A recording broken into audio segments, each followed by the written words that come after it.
Hey friends, Kevin Gehring here, your Sacramento, Stockton area realtor and loan officer here with this week's weekly real estate report. Well, last week I went off on a bit of a rant about some things that were kind of bugging me there, but I'm surprised I had a lot of really positive feedback from you guys telling me, hey, you should continue that. Go ahead, speak what's on your mind. So it got me to thinking, there's a lot of stuff that I would like to tell you about, kind of peel back the layers, if you will, and show you what's behind the hidden curtain. And I believe that if you were to understand the things that are industry secrets, that you would be better equipped. You can make better decisions on how to shop for rates, how to shop for real estate agents, know what you're looking for, and have a much better experience with whatever you're trying to do, whether it's refinance or buy a house. So being that I am both a realtor and a lender, and I can look at both sides as an industry professional, I thought, who else to do this but me? So in the next few weeks, start looking out for some of these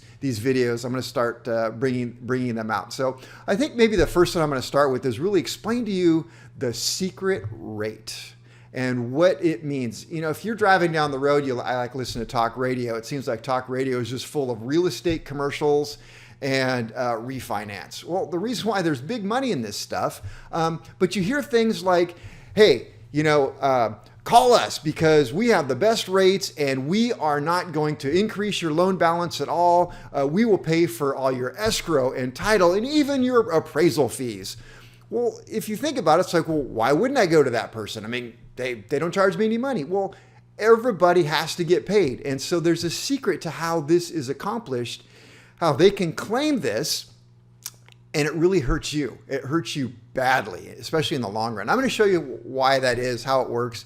And that really this is just kind of a bait and switch is the word I want to use. So I'm going to start talking. I'm going to teach you guys about this stuff. So anyway, that's what's coming up. But for this week, let's go to the real estate chart and let me show you what's going on out in the world. So the first thing I want to draw your attention to is the amount of available homes on the market. We've been seeing it fall. And I had predicted that we are going to see somewhat of a plateau down here, at least until the end of March. Well, look what's happening. It is actually coming down. Now, I'm hoping that's just a little bit of an anomaly. It's going to come down a little bit. Of course, it's not going to be just a flat line across. There's going to be ups and downs. But right now, we've got 2 weeks in a row of a decline. I don't want to see that. I do not. You don't either. But if we go back and look at our last plateau, it dropped. That's not that unusual. So here we are at the end of January, and then we saw it come down, got worse, all the way into, like I said, the end of March. So we can expect it to drop a little bit throughout there, but we go back another year, we still have this lower plateau, but it slowly increased. So, but that seems to be a bit of a sharp decrease to me, and that's worrisome. Also, we can look at our pending sales. They dropped again. But, a lot of this has to do with the fact that there just aren't any homes out there for people to buy. They're just fighting over these homes, they being buyers. And I've said it many times, and I hate it. I hate that buyers can't go out there and look at 3 or 4 or 5 homes, decide which one is the best, make a logical offer, negotiate, and move into their new house. No, it's more like, hey, let's just pick what's out there. Let's throw out an offer that's stupid high, and let's see if maybe by chance the buyer chooses us because they have so many offers to work from. And another thing, I'm just going to get on my soapbox for just a minute.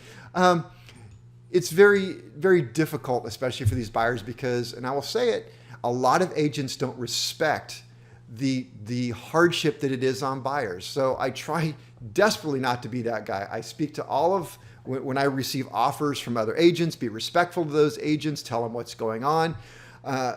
Don't leave them in the dark, right? Because I've been through this before, and those agents who treat others with respect will come out the other end much better, because eventually this is going to switch, and these agents will be begging for buyers. And I remember that. So anyway, enough of that. So that's what's happening here. The spread between these two numbers is something that I'm watching very carefully. And notice the spread right here. It got very close. That's a really good thing.